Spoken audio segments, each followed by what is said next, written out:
Hi class, this is Steve. How you doing? I hope everything's going well.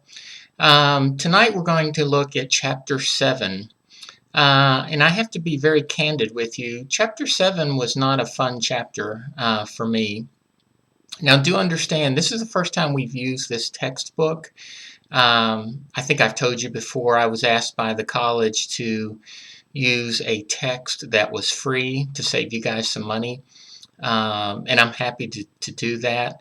And I was pretty happy with the text through most of the first part. But when I got to chapter 7, I wasn't too thrilled about it.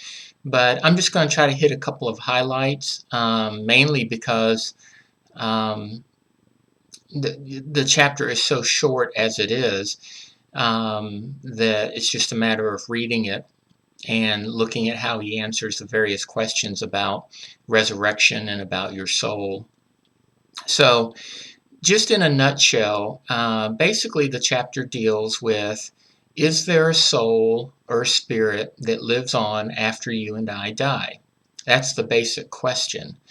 As he mentioned, some of the Eastern religions believe that you may be reincarnated after you die, and the idea is that you try to become better with each life.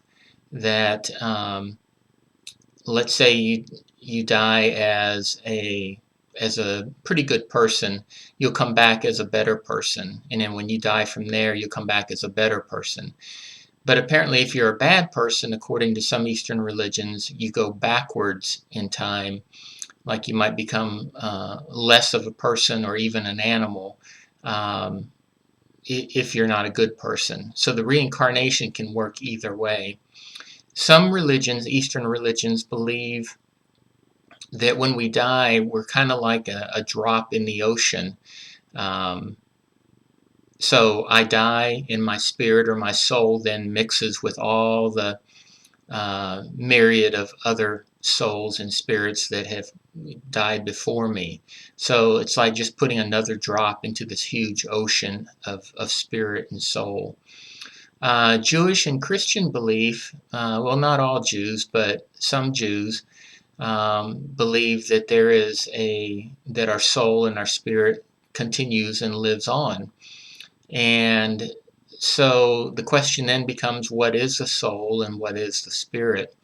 And in this chapter, he gives several examples of different people who try to argue for what a soul is and whether or not it exists afterwards. He spends a great deal of time debunking the notion of resurrection, because in the Jewish and Christian belief, Catholic belief, that there is going to be a bodily resurrection, just as, for example, in Christianity, when Christ had a bodily resurrection, then you and I too will likewise have a bodily resurrection at some point. So he spends a great deal of time arguing against resurrection, that, for example, if I die and then somehow I miraculously come back to life, it's not the same atoms that make me up, so I'm not really the same person that I was when I died. So he uses several arguments like that. I wouldn't spend a whole lot of time worrying about that in this chapter. Um, I just think he's coming at it from a philosophical, scientific standpoint, which is fine. That's what he's paid to do as far as writing this book. Um, but to spend as much word and verbiage as he did on this notion of resurrection, I think was a little overstated. But the soul and the spirit, in this week's um, supplemental readings and supplemental resources, I've given you several videos to watch that I think you're going to find really, really interesting, and I hope you'll take the time to read it or watch them. As a matter of fact, I think I've got a quiz question or two that deal with some of the videos, because I really want you to watch those. But they talk about, one guy in particular talks about um, going scuba diving somewhere off Australia, I believe, Australia or New Zealand, and getting attacked by a jellyfish, and he dies from it.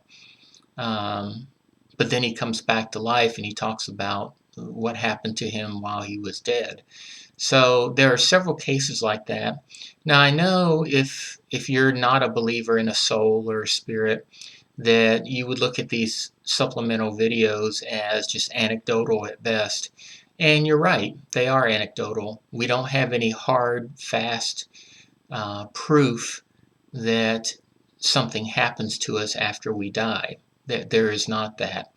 In Christianity, that's called faith, that you believe that this will happen. Um, I believe it's Hinduism, where the reincarnation occurs, it's faith, because you don't really see. I mean, you see a person and you say, "Oh, that must be the reincarnation of Sally down the street when she died," but there's no hard fact proof that that happens.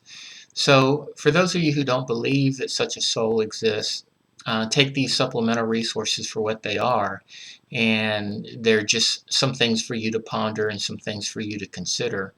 Again, remember what this class is. It's a philosophy of religion course.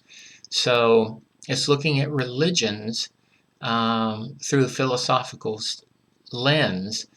The thing I liked about the text is explaining religion, which I think is the better approach here.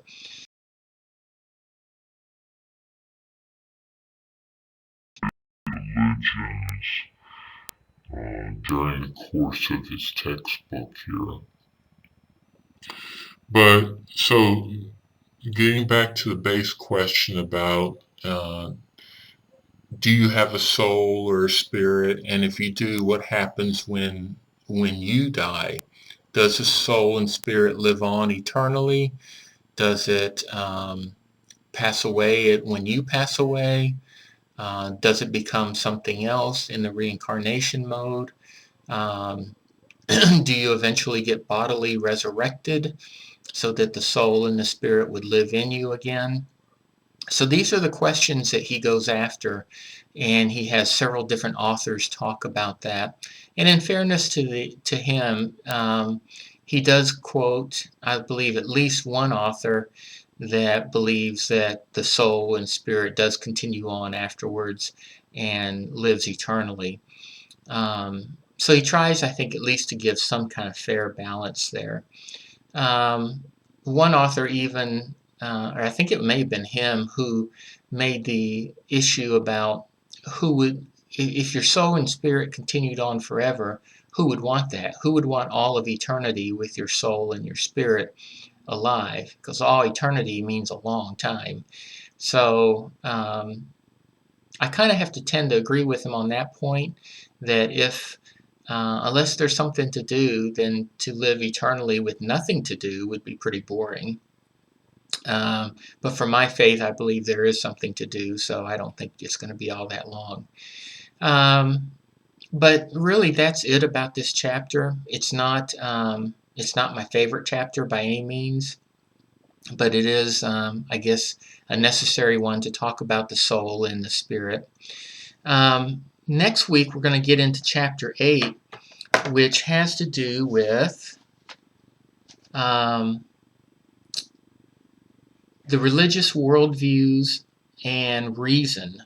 So he's going to talk about the pragmatic approach. Wait a minute, I feel like we've had this before. I don't know. Let me go double check. Don't worry about chapter 8 yet. I think he may have repeated a chapter, or he's going at it a little bit different. Yeah, this looks like chapter like 2 or 3 again. So I will double check that. But for now, just worry about chapter 7. Enjoy the supplemental videos, and I think I may have a reading in there or so. And if you have any questions or any comments, if you think I'm being biased, please tell me. I won't be offended. I'm trying to be as objective as I possibly can, and just trying to teach you the material and share with you what cultures believe and what the topics and issues are in the philosophy of religion. I'm not here to try to convert you to any kind of religion, but if you feel like I'm doing that, please let me know. Okay, well, I hope you guys have a great week, and I will be talking to you all soon. Bye.